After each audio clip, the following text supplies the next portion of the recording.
tenemos como una responsabilidad del paciente 72 horas después de la salida de quirófano. Pero bien o mal, nosotros siempre acabamos siendo interconsultantes. Es decir, no es nuestro paciente realmente nuestro cuando está el procedimiento quirúrgico o terapéutico, de diagnóstico, lo que quieras. Pero, por ejemplo, en el momento que llega la terapia intensiva, depende de quién esté llevando el caso y qué necesite. Y nosotros tenemos como muchas interconsultas para continuar el manejo de dolor o para ayudarlos en cuestiones de algunos tipos de sedación o en ese aspecto sí podemos interactuar, pero única y exclusivamente como interconsultantes. Doctora Molly, fíjense que una de las altas especialidades en la anestesia o que tú puedes hacer como anestesiólogo, si decides hacer una alta especialidad, es terapia intensiva. Entonces, para hacer terapia intensiva solamente puedes ser internista, puedes ser anestesiólogo y creo que también los urgenciólogos pueden hacer terapia intensiva. Entonces, generalmente cuando el intensivista es anestesiólogo, tiende a requerir mucho menos estas interconsultas. Pero sí hay una intervención como sabrosa por parte de nuestro servicio. Okay. Sí, gracias. De nada. ¿Alguien más? ¿Alguna pregunta, inquietud?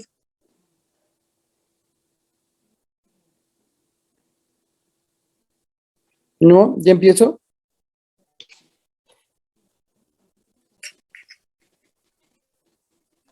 Sí, ya empecé. Muy bien. Entonces, la fisiopatología del dolor. Fíjense que este sí es un tema que sí quiero ver aparte, que es un tema que yo doy en Fisio 1 y vemos como las bases estas que vamos a hablar de hoy, pero quiero que entiendan una cosa bien importante. Más del 50% de sus consultas, independientemente de la especialidad o no especialidad que ustedes hagan, va a ser como un denominador el dolor, porque ese es lo primero que lleva a los pacientes a las consultas. Entonces es bien importante que nosotros como médicos, todos los médicos entendamos cómo funciona esto, sobre todo para aterrizar un manejo global. Y si yo no puedo darle un manejo, pues pedir ayuda, que es digamos que lo decente. Pedir ayuda cuando ya no sobrepasa un problema. Entonces, el dolor es fundamental para nuestra práctica médica. Fíjense que hay como estas revisiones, sobre todo estas definiciones que siempre han sido como similares. Esta es de 2020 de la Asociación para el Estudio del Dolor. Habla que es una experiencia sensorial y emocional desagradable asociada con o que se asemeja a la asociada con daño tisular real o potencial. Fíjense que la definición pareciera, ¿cómo decirlo? Como muy ambigua, pero es que el dolor lo es. El dolor realmente es una experiencia personal y es una experiencia que depende siempre del paciente y que nosotros podemos hablar de lo que de las causas y de la fisiopatología como tal de pero cada paciente lo va a experimentar diferente. La experiencia distinta es lo que hace realmente un reto el manejo, porque hay pacientes que con un esquema muy básico la llevan muy bien y hay pacientes que necesitan un manejo multimodal complejísimo para más o menos ayudarlo y que sea al menos tolerable, aunque sean las mismas causas en dos pacientes diferentes. Entonces siempre hay que pensar en esto, ¿no? Entonces, recordemos, y ahorita tiene que ver con también cómo estamos cableados, por decirlo así, o cómo estamos diseñados para sentir las cosas. Las experiencias no solamente son sensoriales, es decir, no solamente son las cosas que sentimos, sino cómo las percibimos también a nivel emocional. Es decir, si ustedes recuerdan cómo estamos cableados, las zonas que a mí me comprometen con respecto al dolor también tiene que ver con emociones. Y por ejemplo, el dolor crónico generalmente está asociado con depresión, o está asociado con ansiedad, o está asociado con algunos otros padecimientos. Entonces, así como la definición de salud de la OMS habla de que no solamente tiene que ser el bienestar físico, sino también emocional, el dolor influye mucho en esto. Entonces, puede ser asociada con daño tisular real o potencial. Y esto de potencial es muchas veces este punto como subjetivo de que las personas sentimos diferente. Depende del estado afectivo, así como de la motivación de la persona, de factores cognitivos, de obviamente la experiencia con respecto al dolor o la nula experiencia con respecto a una sensación, las expectativas y el contexto. Es decir, es demasiado importante y demasiado complejo como para tratarlo de aterrizar en esta definición. Entonces, por eso una experiencia sensorial y emocional desagradable puede ser desde machucarte un dedo, picarte el dedo con una aguja, hasta tener un dolor oncológico, crónico, inespecífico, muy alto. Entonces, sí es complejo, por decirlo de la forma más sencilla posible.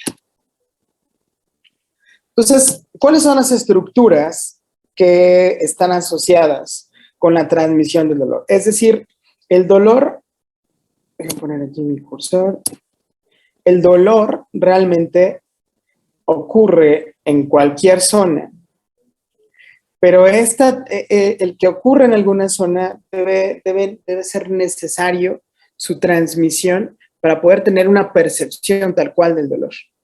Es decir, nosotros somos entes diseñados para percibir sensaciones externas e internas. Nosotros estamos diseñados para sentir calor, frío, hambre, y de cierta forma, por ejemplo, también internamente estamos diseñados para detectar cuando la osmolaridad del plasma está elevado, cuando la presión arterial está alta, cuando todas esas cosas realmente estamos diseñados para.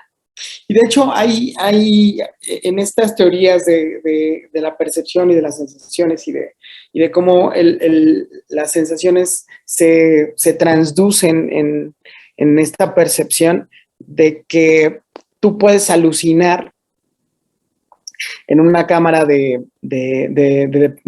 ¿cómo se llama? De privación sensorial. Y son unos pods. Déjenme poner esto, porque esto sí se los quiero enseñar. Porque fíjense que ahorita, aprovechando que tengo, porque lo podemos hacer desde acá.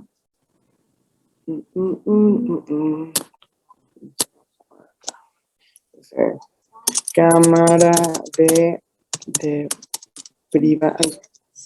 privación sensorial. Vamos a ver unas imágenes. Fíjense.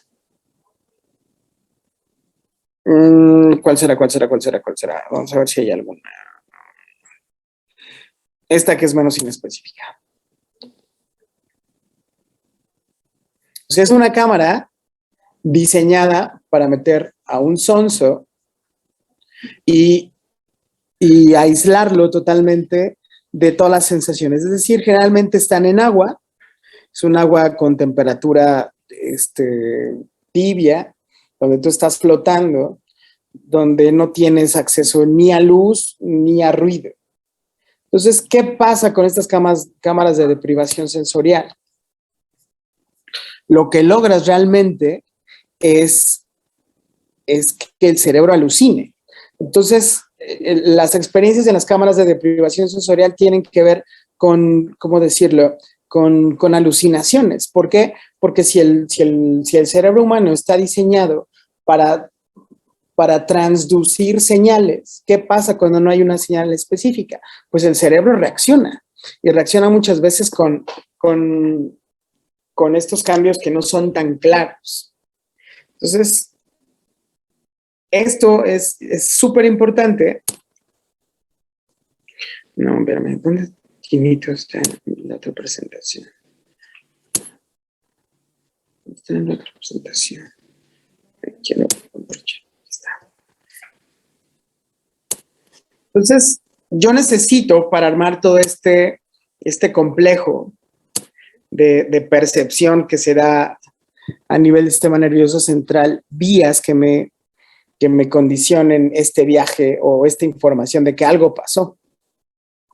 Es decir, yo tengo nocioceptores periféricos, y los nocioceptores periféricos son transductores. Recuerden que un transductor convierte un tipo de energía en potenciales de acción, para que los potenciales de acción puedan viajar en las fibras nerviosas y activar los centros que necesiten ser activados, ¿no? Es decir, por ejemplo, la luz, que es energía electromagnética, viaja a través del ojo, llega a la retina, y la retina, al final, los conos y los bastones hacen esta transducción de color o de forma, etcétera, etcétera, y se transforman en potenciales de acción para que viajen a través del nervio óptico y yo pueda, en la corteza occipital, o en la corteza visual, mejor dicho, formar una imagen. Entonces, los nocioceptores no son más que receptores diseñados para reaccionar ante estos estímulos. Entonces, obviamente un estímulo doloroso puede ser de muchos tipos, ¿no? Puede ser térmico, puede ser mecánico, puede ser químico, puede ser térmico. Y todo, es más, por ejemplo, si es más también los receptores normales pueden de cierta forma cambiar su umbral para detectar dolor. Es decir, si alguna vez les han puesto una luz muy intensa en los ojos, duele. De cierta forma duele. O sea, se transduce como una, o sea, hay una interpretación desagradable de este estímulo, ¿no? Aunque no haya como tal un estímulo clásico de dolor. Entonces, los estímulos dolorosos se transmiten a la médula espinal, ¿no? Entonces, de la piel, si estoy de C2 para abajo, este estímulo es llevado hacia la médula espinal. Y en la médula espinal habíamos visto que yo tengo aquí en esta vía del dolor una neurona que es de primer orden y que termina en la médula. Entonces, en la médula yo tengo aquí yo tengo interneuronas que van a condicionar o no el continuar esta respuesta o cegarla. Es decir, este es el lugar donde trabajan mis receptores opioides. Mis receptores opioides al final, que trabajan ya habíamos visto con estos neuropéptidos, estas endorfinas que pueden mediar el dolor a nivel espinal. ¿Y por qué lo necesito aquí? Porque yo necesito de cierta forma eso, mediar qué tanto va a subir el dolor para poder sobrevivir ante un estímulo doloroso. Entonces, las vías ascendentes del dolor son estas vías que desde el neuroreceptor llegan a la médula y de la médula ascienden. Entonces, este estímulo doloroso de la corteza cerebral va al tálamo y otras regiones del cerebro. Y estas son las regiones que pueden asociar muchas veces, por ejemplo, con miedo o con tristeza o con muchas otras sensaciones que van de la mano con dolor. Finalmente también las vías descendentes, que es lo que estaba yo refiriéndome, es decir, que puedan responder de cierta forma, es decir, las que ascienden llevan la información de dolor, pero las que descienden son las que van a regular el dolor, y aquí es donde realmente trabaja los receptores neuronales, es decir, cómo me doy cuenta que tienen que trabajar mis endorfinas, ¿no? Mis neuropéptidos, pues una vez que ya detecté dolor, respondo activando estas interneuronas para que el dolor deje de subir y deje de dar interpretación. Entonces, esto es un esquema general de lo que realmente son las vías del dolor. Entonces, en todos estos lugares, a todos estos niveles, yo puedo tener interacción. Y la interacción que yo tenga a este nivel va a ser la forma en la que yo pueda tratar al dolor. Es decir, puedo tratar con, por ejemplo, antiinflamatorios para disminuir los productos químicos que están activando mis nocioceptores, o puedo utilizar anestésicos locales que bloqueen la transmisión del impulso, o puedo tratarlo con opioides, ¿no? Que van a interactuar en mis receptores a nivel no solamente espinal, sino también central. Entonces es bien importante saber que yo tengo una vía ascendente, una descendente y receptores que van a iniciar todo este proceso. Entonces, ¿qué pasa cuando hay una lesión? ¿Sí? Yo tengo una lesión, cualquier tipo de lesión. Entonces, finalmente hablar de lesiones es hablar de la ruptura de las estructuras normales. Y esta ruptura, esta lesión de tejidos, va a desencadenar una cascada complejísima que va a poder, a muchos niveles, desencadenar la acción de estas vías ascendentes. Entonces, por ejemplo, los estímulos pueden ser muchos. Pueden ser hidrogeniones, puede ser el mismo ATP, lípidos, calor, presión, bradicininas, serotoninas. Y dependiendo de esto, yo voy a tener aquí, en mis fibras nerviosas, distintos tipos de receptores. Entonces, estos receptores que están pegados en estas vías ascendentes que detectan dolor y temperatura, van a poder ser activados. Entonces, por ejemplo, yo tengo receptores 5-HT3 que van a reaccionar con serotonina, por ejemplo, ¿no? O que yo tengo, por ejemplo, estos que son receptores vaniloides. Tengo muchos tipos de receptores distintos, que no es este es el tema, esto es lo que se ve en fisio, porque lo que tú ves en fisio son estos tipos de receptores en las terminaciones libres. Es decir, tú tienes en una terminación libre un abanico completo de receptores que están listos para captar cualquiera de estas secreciones, bueno, de estos productos metabólicos que condicionó la lesión. Entonces, si yo tengo un estímulo y un receptor, el receptor que va a hacer, transducir este estímulo en potenciales de acción. ¿De acuerdo? Entonces, ¿dónde se da la transducción? A nivel de nocioceptores. Los nocioceptores son los que transducen el estímulo, que en este caso es químico, ¿ya vieron?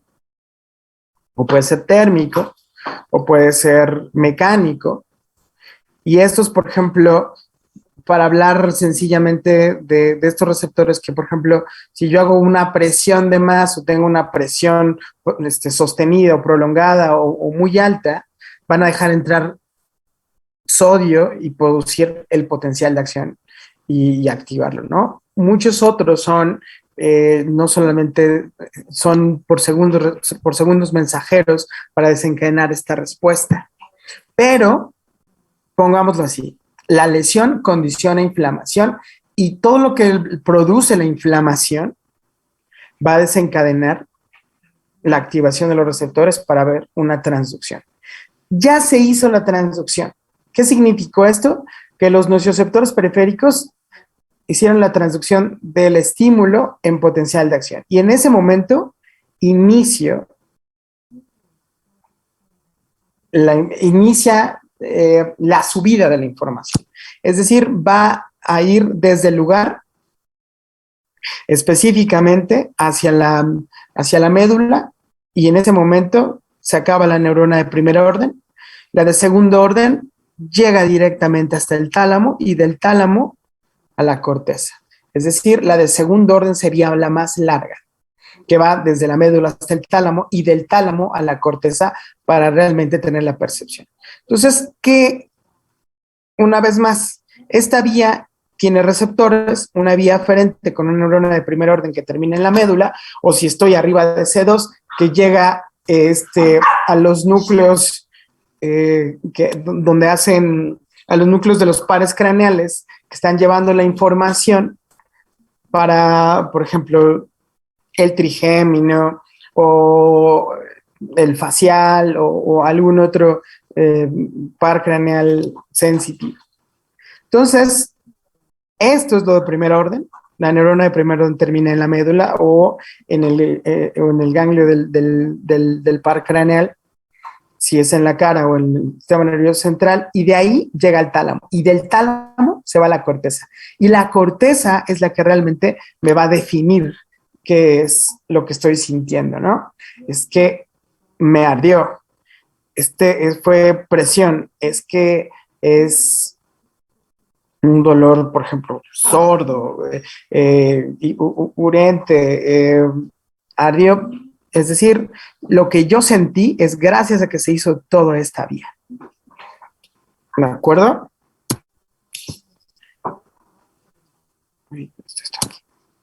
Muy bien. Entonces, este sistema lemniscal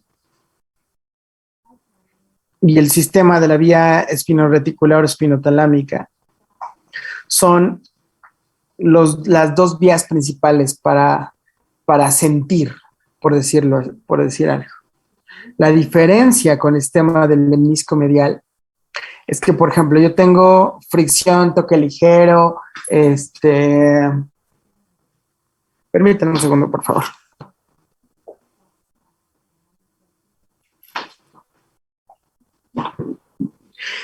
Yo tengo un sistema que me permite saber cómo están puestos o cómo están trabajando los músculos, ¿cierto? O si yo estoy sintiendo en mi mano un tapón de coca, o si estoy cargando mi teléfono, cuánto pesa mi teléfono.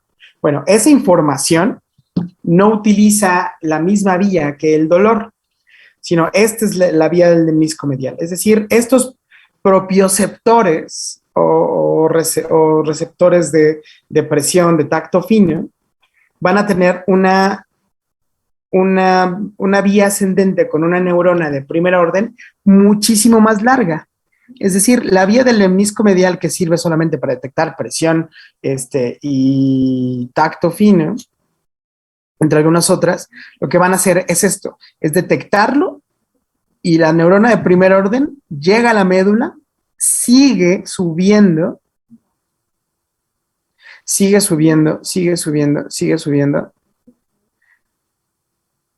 hasta, ¿cómo se llama?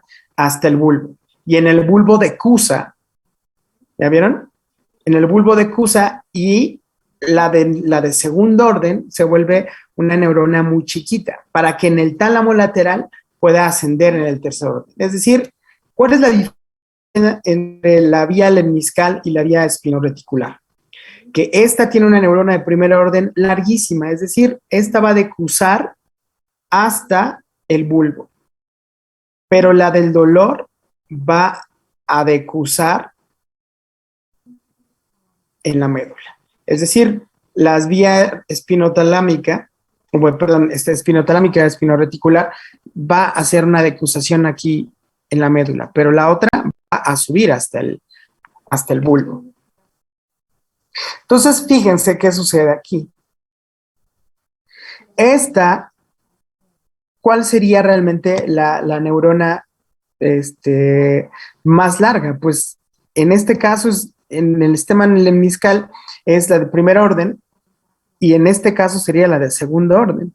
¿Por qué? Porque va desde la médula hasta el tálamo, atravesando la formación reticular, y en tálamo decusa para poder ascender y tener la de tercer orden.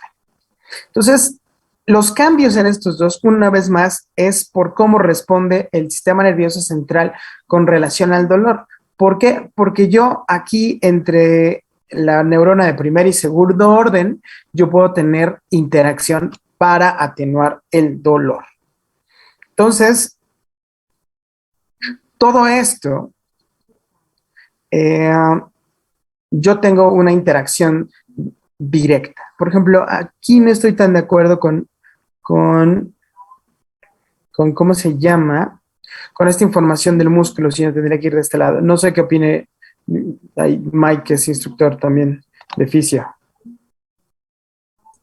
Sí, está mal, ¿no? Porque como que se está refiriendo al órgano tenoso de Golgi, Ajá, ajá. sino más como propiocepción. École. Pero a lo mejor es Para un el buen reflejo paso. miotático puede ser como la respuesta. Eso sí pudiera ser. Es decir, la respuesta aquí es diferente, ¿no? Porque de hecho tiene aquí una flechita, pero ahorita como estamos hablando de sensibilidad, sí quiero que quede bien claro que el sistema lemniscal es el que detecta fricción, toque ligero y propiocepción. Y la vía espino-reticular y espinotalámica es la que va a llevar dolor. ¿De acuerdo? ¿Sí quedó claro eso? Esa distinción tiene que quedar muy clara, sobre todo por esto, porque en el sistema espinal y a nivel del sistema nervioso central, sobre todo aquí en el tálamo, es donde voy a tener el mayor número de receptores opioides. ¿Sí queda claro por ese lado?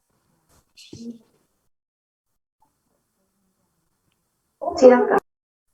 doctor.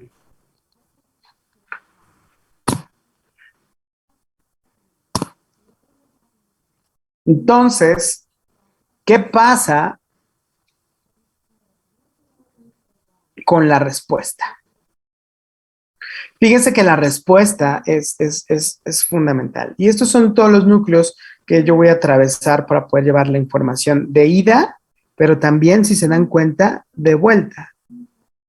La interacción de vuelta también es muy importante porque condiciona, y a lo mejor es lo que explicaba más con el músculo, de que yo pueda tener estos reflejos polisinápticos de retirada. Es decir, si yo me pico el dedo, la respuesta, ¿cuál es? Alejarme. Y dependiendo del grado de estímulo, va a ser la respuesta que yo voy a tener. No es lo mismo que de repente yo roce algo y levante la mano a que realmente me atraviese yo el dedo y quite y salte y salga prácticamente corriendo de ese lugar. Pero tiene que ver con esto. Entonces, este tracto espinotalámico ascendente y estas sinapsis inhibitorias del asta dorsal es lo que son las interacciones que yo necesito entender para saber cómo voy a responder con respecto al dolor. Espérame, me quiero traer acá. Entonces, ya tengo la respuesta. ¿Qué necesito hacer? Reaccionar, ¿no?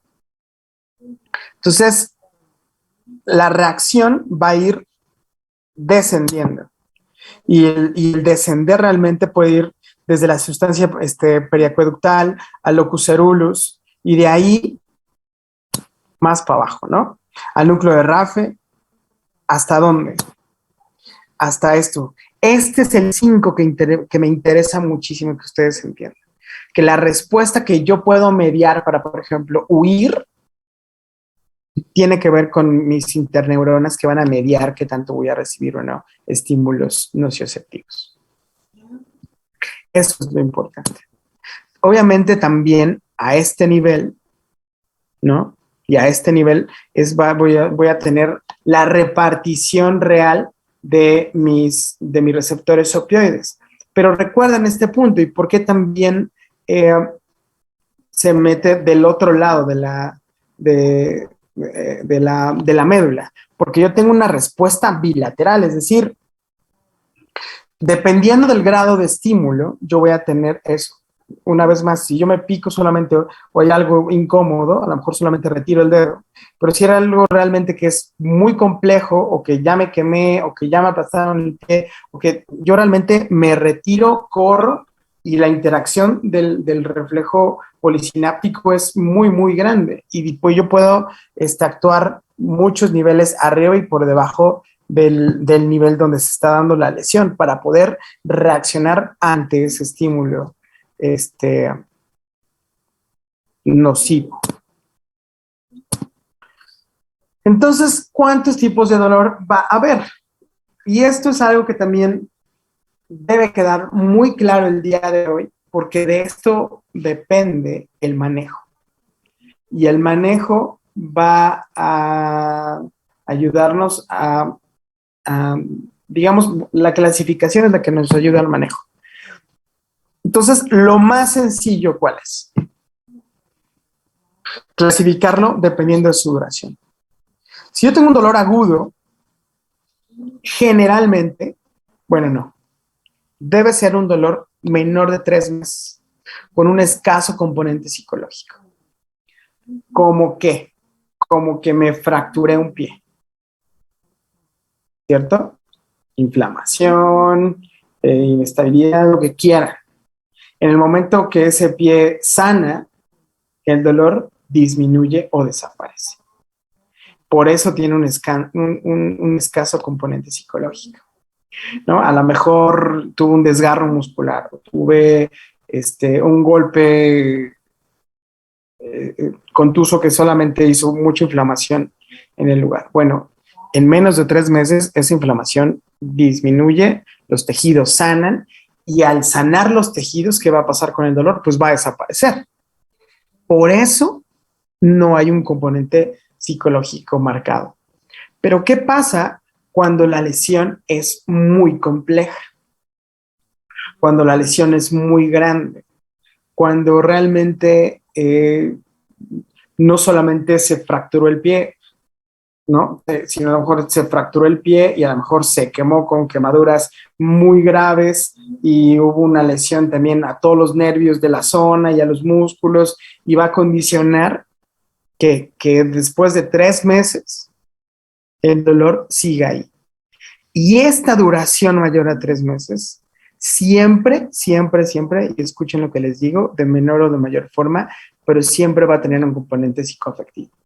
Si ustedes tienen en sus casas a alguien que esté peleándose todos los días con cáncer o que esté peleando a lo mejor con un accidente grave que pasó hace muchos años y que todavía tiene dolor en alguna zona y que pasó más de 3 meses y eso no sanó tan bien, pues generalmente va a tener esto, ¿no? Un componente psicoafectivo, no solamente el que no haya quedado adecuadamente sanado de cierta forma la lesión, ¿no? Puedo tener un dolor incidental, ¿no? Que es cuando una condición temporal, ya que se representa solo cuando el paciente tose, deambula, cambia de posición o respira. Entonces, ¿cómo clasificamos esto? Pues puede ser que a lo mejor no les pasa que hacen ejercicio, están bien embarados y a lo mejor estás en tu camita acostado, no pasa nada, pero te tratas de mover, dolor. O por ejemplo, te fracturas una costilla y estás muy tranquilo en tu casa, pero de repente alguien te hace reír y el cambiar súbitamente la posición, dolor.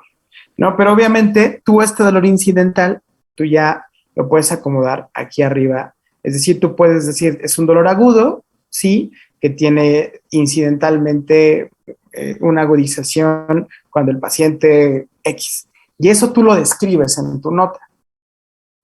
El paciente no tolera cambios de posición porque le causa dolor o como sea más sencillo. Pero sí es importante asentarlo porque esto también va a condicionar mucho el cómo tú manejes, ¿no? Cómo le mandas la posición, la rehabilitación, las cosas que a lo mejor no puede hacer de forma normal que hacía antes y ahora le están condicionando problemas. Y finalmente, dependiendo de esto, de su patogenia. Y aquí es donde viene lo complejo, porque, por ejemplo, ya vimos que el dolor es un estado de percepción de lesión que está dado por el sistema nervioso central y sus componentes ascendentes y descendentes, puede ser causado por una lesión o enfermedad somatosensorial.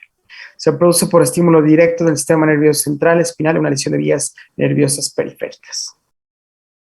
Entonces, lesionar los nervios o lesionar directamente el sistema nervioso central puede condicionar esto, dolor neuropático. Es este 7 u 8% de incidencia en la población general un número alto. Es decir, de 100 pacientes, 8 van a tener dolor neuropático. Y obviamente un dolor de este tipo, súper complejo, crónico, pues obviamente va a estar asociado con depresión, con trastornos del sueño, con las alteraciones de la función física, con problemas realmente que deterioran muchísimo la calidad de vida de los pacientes. Entonces, ¿cómo lo podemos clasificar o cómo lo podemos caracterizar? Pues es disestético, es quemante, es urente, es paroxístico, es decir, no todos los pacientes lo perciben igual. No todos los pacientes lo perciben con la misma intensidad. Puedo tener déficit sensorial o una respuesta anormal a estímulos, es decir, puedo tener muchísimo dolor o puedo tener, digamos, que un estímulo normal puede condicionar dolor, ¿no? Porque obviamente si yo le doy una cachetada a alguien, muy probablemente le va a doler la cara. Pero ¿qué tal si yo le acaricio a alguien con un dolor neuropático, si yo le paso la pluma de un ave en esa zona, pues va a causar mucho dolor. Entonces, realmente es complejísimo el dolor neuropático. ¿Por qué? Porque finalmente el dolor es un proceso del sistema nervioso central y periférico. Dolor nociceptivo.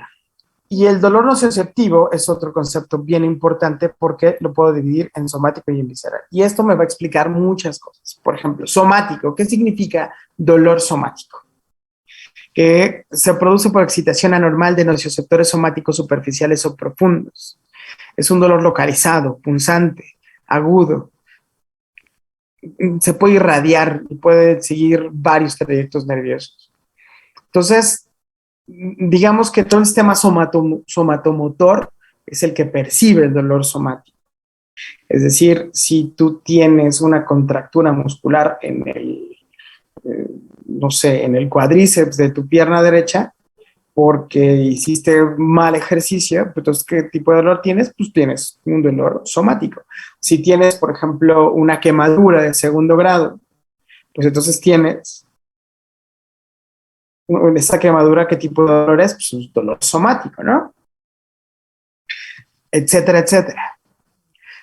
¿Cuál es el otro apartado, no? Pues el apartado visceral. Entonces, si yo tengo dolor visceral, es el que está producido por una excitación anormal de los receptores viscerales. El dolor es más localizado, continuo y profundo y se puede irradiar a zonas alejadas de donde se origina y puede ser acompañado de síntomas neurovegetativos. Es decir, por ejemplo, uno muy clásico, la apendicitis. Cuando duele el apéndice sí puede irradiarse directamente fosa ilíaca derecha, pero puede irradiarse hacia la espalda, puede iniciar en el epigastrio, puede ser generalizado en el abdomen en un principio. Es menos específico y obviamente tiene que ver por cómo estamos cableados, por cómo estamos, digamos, diseñados, por decirlo así. Es más, el dolor de infarto, muchas veces, este dolor por isquemia miocárdica, puede irse a la mandíbula, o puede irse al brazo izquierdo, puede irse a la espalda, ¿saben? No puede ser solamente dentro del pecho. Es decir, el dolor visceral por la irrigación, muchos explican que por cómo también fuimos concebidos en estas placas embriológicas. Todas estas son explicaciones de por qué el dolor puede irse hacia un lado o hacia otro, dependiendo de la zona que esté afectada. Entonces, el dolor somático es bien distinto al visceral. El somático yo lo detecto exactamente dónde es, pero el dolor visceral es complejo para poderlo detectar, ¿no? Por ejemplo, ¿cuáles síntomas neurovegetativos son asociados con dolor visceral? Náusea es uno muy grande. Sudoración, palidez, estos fibras neurovegetativos son asociados con estos problemas viscerales, ¿no? Entonces, esto también es bien importante cuando lo pongan en sus notas. El paciente cuenta con dolor visceral, ¿no? Que inició en el epigastrio y que horas después se trasladó hacia la fosa ilíaca derecha y que ya pueden meter ahí los signos, los síntomas, todo lo que presenta el paciente. Y ustedes pueden diferenciar cuál es uno y cuál es otro. Esto es bien, bien importante para el manejo. Y finalmente, el dolor psicógeno. Y este es caracterizado por un grupo de síntomas descritos por el paciente como dolor, no encontrándose una etiología orgánica. Y es la típica necesidad de un aumento de la dosis de analgésico con escasa eficacia. Es decir, el paciente que tiene un dolor psicógeno, es poco probable que yo lo asocie a una lesión, por ejemplo, o lo puedo clasificar entre el somático y el visceral. Puede ser desde el chantaje por el paciente o alguna connotación más compleja psiquiátrica. Doctor, ¿por qué en algunas emociones, dependiendo de su intensidad, se dice que se puede sentir o percibir dolor? ¿Aquí existe alguna fisiopatología que lo explique? No. Realmente no. Si nosotros analizamos la fisiopatología del dolor, donde vemos que hay lesión, esa lesión activa los receptores activan una vía ascendente y una vía descendente. Generalmente, si tiene este componente emocional, es poco probable encontrarle el porqué. Porque obviamente las emociones tienden a ser, digamos, menos específicas. Yo no estoy diciendo que no lo pueda causar. No estoy diciendo que los pacientes no cursen con dolor, pero sí hay que recordar que realmente la percepción del dolor va a ser diferente entre personas, ¿no? Hay personas que se infartan y que no se dan cuenta de su infarto hasta días después, porque piensan que a lo mejor es un dolor de muelas, no le dan importancia, y hay personas que de repente sienten que tienen un piquetito en el pecho y corren, y a lo mejor solamente es una inflamación del cartílago condrial. Perdón, del cartílago de las costillas. Entonces, sí, fisiopatológicamente es difícil explicarlo, man. Ese es el problema.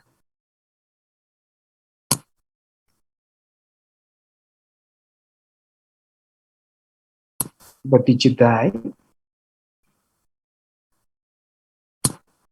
¿O no? Pues,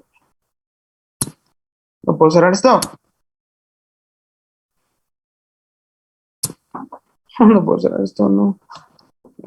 Déjame desaparecer esto. Ya, perdón. ¿Sí quedó claro, Memo?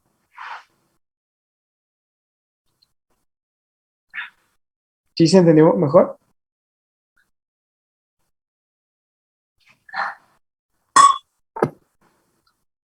Sí, ¿no?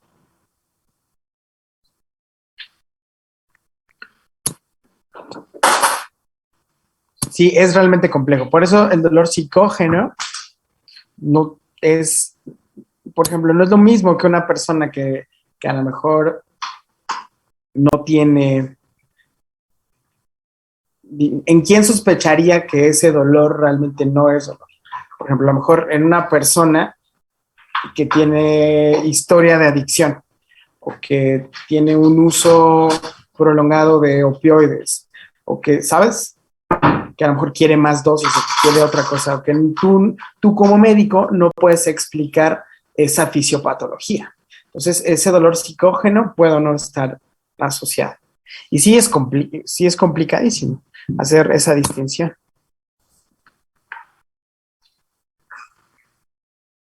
¿O no? Espérame, ¿cuánto me falta?